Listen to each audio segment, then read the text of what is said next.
Hello guys! Hello sa mga Uragon dyan at sa mga kalugar ko dyan. So again, welcome to Iwalski World Channel. So, ang channel na kung saan ay makikita nyo ang iba't ibang experiences na naranasan ko sa aking buhay. So, because sabi nga nila, kapag mas sinishare mo ang iyong experience sa buhay at mas maraming tao ang natututo at nai-inform, mas okay ang experience na yan. Because the experience that we have or that we had should be shared among other people because yun nga yung essence, di ba, ng ating mga nararanasan sa buhay. Yung ating mga nararanasan ay dapat ma-share sa iba para may matutunan din sila. Or at the same time ay maaaring i-goal din nila yung ma-experience mong yon para syempre, di ba, para mas na-enjoy nila ang buhay. But anyway guys, having said that, ang video ko for today na gustong i-share sa inyo, it's all about health. So, gusto kong i-share sa inyo na si Errol ay isa ding health advocate at dahil ako ay isang health advocate, gusto kong i-share sa inyo yung mga bagay na na-experience ko in terms of securing our health. So for today's video ay yun, makikita nyo siya mamaya lamang. Sabi nga nila doon sa ibang video vlogger, a few moments later. But before we go on my specific video for this health aspect, please guys, again, gusto kong hingiin sa inyo ang inyong support na. Please do share, like, comment, and the two most important thing, subscribe and hit the bell button para mas lalo kayong na-update sa mga latest na i-upload ko dito sa channel na to. So, for this video guys, for today's video natin ay gusto ko lang magkaroon ng disclaimer o magbigay ng disclaimer na itong video na i-share ko sa inyo ay kinakailangan ng merong parental guidance kung kayo ay mga bata pa, or at the same time kung kayo naman ay mga adult na kinakailangan yung mag-seek ng legal or professional person for this one. Kung gusto nyong i-perform nila sa inyo yung health, ang tawag ba doon? Health aspect na to. Kung yun yung right word, sorry.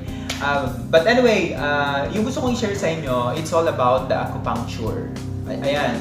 So, alam ko yung iba sa inyo aware na kung ano ba yung ibig sabihin ng acupuncture. Yung iba, maybe yung iba ay hindi pa well-informed about this. But basically, yung acupuncture, it's a process siya na merong maliliit na karayom. Actually, there are different kinds of karayom na itutusok sa mga joint mo. So, sabi nila, yun daw pagsasagawa ng ganung process ng acupuncture ay tinitrigger niya o natitrigger niya yung mga specific joints sa ating katawan para i-address kung ano man yung mga health issues natin.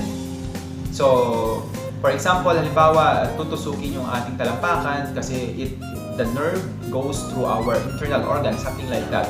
So, gusto ko siyang i-share sa inyo kasi this is also my first experience in doing this acupuncture.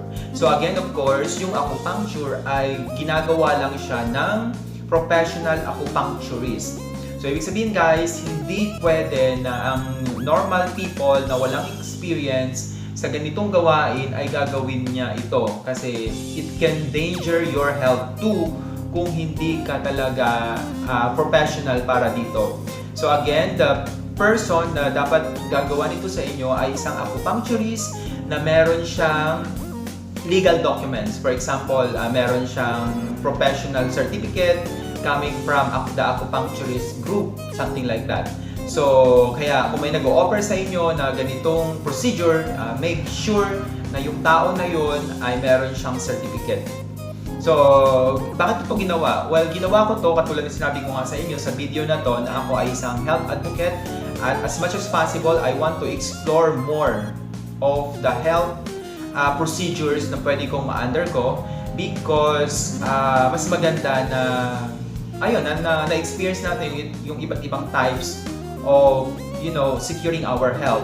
So, I've been to herbal, I've been to dieting, to doctoring, and now it's I'm also experience the massage therapy, something like that.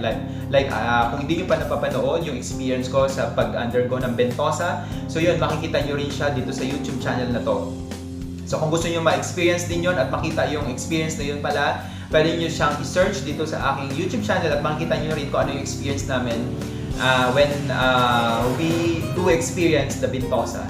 So yun, but anyway, about the acupuncture, of course, sabi nila yung acupuncture ay nagbabalanse siya ng ating yin and yang energy. So if you are not fully aware about this one, so it has something to do with the balancing the energy in our body. So this tradition came up from China. But anyway, yung acupuncturist ko explain niya a bit of this information kung gusto niyo pang mas malaman. So anyway guys, baka na-explain ko na lahat about the acupuncture at hindi yung acupuncturist na gumawa sa akin nitong procedure na to. So anyway guys, thank you very much for this opportunity. Again, na ma-share ko sa inyo ang experience ko na ito being undergoing sa acupuncture. So I hope kung kayo man ay naging interesado sa video na to at gusto niyo maranasan yung acupuncture, again, I would like to reiterate that kung gusto niyo maranasan ang acupuncture, please do seek a professional acupuncturist. Okay? So basically, yung bayad nito, it's around less than 1,000 pesos. So because it includes the needles, the needles that they will use para tusukin ang inyong mga joints. So again, maraming benefits daw na makukuha dito. So yun, so for further and full information, please watch this video. Okay, thank you very much guys sa inyong suporta. Again, pa 600 na tayo sa ating mga kalugar dyan.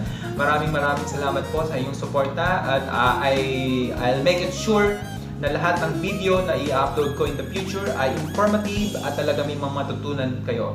At kung sa tingin ninyo ay okay itong video na to at yung the rest of my videos in this channel, please do share sa ibang tao para ma-inform din sila at para, magkaroon din sila ng vision o di kaya ng perspective na kung ano ba talaga ang gagawin nila sa kanilang buhay. It's either focusing on the health, or traveling, or processing some documents like applying for visas, passport, and of course, meeting other people. So again, mas maganda po na ma-share natin o ma-share ko sa kanila yung experience na to through your health. Okay? So again, please don't forget to subscribe and hit the bell button para mas ma-inform ka sa mga videos na i-upload ko. So, thank you guys sa support at please do watch this video. Bye-bye!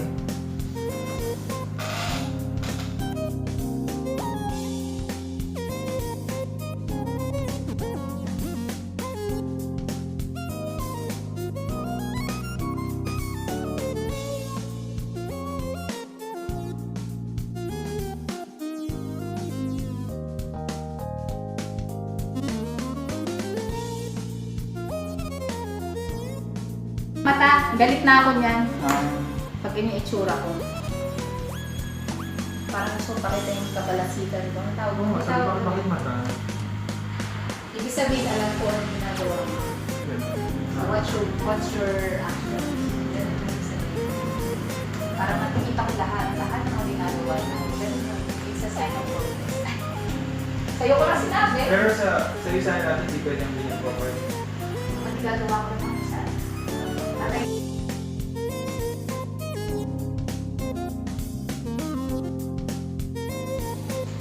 Hello guys, good evening. Right now, I'm trying my very first acupuncture. So makikita nyo sa aking likuran na ang daming nakatusok ng mga karayon. Medyo ma-upbeat, pero I have my friend here right now. Siya is si Mercy. She's a well-trained acupuncturist. So, for your information, gusto ko i-share sa inyo this video at tatanungin ko si Mercy. Miss Mercy, ano nga ba yung mga benefits ng acupuncture? Sige, ang acupuncture kasi, di ba, ano yan, galing yan sa China. So, mula dun sa China, napaunlad yan hanggang sa naging ginagamit na ngayon sa atin sa Philippines din. Tapos karaniwan yan, napag-aralan namin talaga dito sa aming opisina, sa isang NGO. So, mula sa practice doon kami natuto. Ang trabaho ng acupuncture is to balance the yin and yang. Pag sinabi yin and yang, init at lamig. Ang tao, nagkakasakit siya kasi hindi balance ang init at lamig. It's either tumaas yung init or lamig niya or bumaba. So, ang trabaho ng acupuncture is to ibalik sa normal, na balanse, para bumalik ang normal na ano ng katawan natin. So, lahat ng tinusukan mo sa kanya ay para ibalik ang normal na daloy ng enerhiya sa kanyang katawan para mag-ano siya, umukay na siya. Tapos yung sa likod na points, ang trabaho naman yun, shortcut yun, back shoe points, diagnostic points siya. Na kung saan, pag tinusukan mo at sumakit, yun yung organs ng katawan niya na may sakit siya. So, ano naman yung mga side effect ng acupuncture? Ang side effect lang naman yan, kapag hindi mo ginawa yung mga talubilin ng acupuncturist, kailangan hindi ka pagod, hindi ka gutom, hindi ka puyat. Kailangan relax ka. Tapos, pag inakyo ka within about 30 minutes, after that, 2 hours, huwag ka munang magbasa para hindi ka mapasukan ulit ng lamig. Kailangan palipasin mo muna yung 2 hours. So, wala siyang toxic effect, wala siyang kahit anong kasi hindi ka naman nag-take ng mga gamot na makakasira sa buto mo o sa atay mo, ganyan. So, wala siyang, walang problema. Ayan, so guys, for me, based on my experience right now, wala naman masyadong sumasakit sa aking internal organs kasi as she said nga, wala naman ako naramdamang mga kakaiba sa loob.